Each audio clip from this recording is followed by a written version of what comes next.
Dive headfirst into the world of old-school auto mechanics, where every rattle and hum tells a story. When that beloved old car or truck refuses to start, don't panic. Reach for your trusty startup fluid, your spark plug ignition tester, and a voltage meter. First things first, check your capacitor coil. Does it have 12 volts? If it does, you're on the right track. Now you may think, let's test the capacitor coil for ohms resistance. It might show it's good, but hold your horses there. Disconnect the wire going to your distributor first. Notice any oil there? That's a red flag. Your capacitor needs a replacement. Symptoms to look out for include no spark, the engine only cranking up, and a strong smell of gas.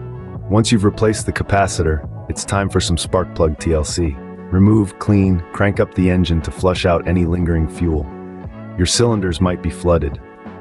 Stay tuned for more savvy repair tips. Remember, every problem is a puzzle waiting to be solved. And don't forget to subscribe for more wisdom from the world of mechanics.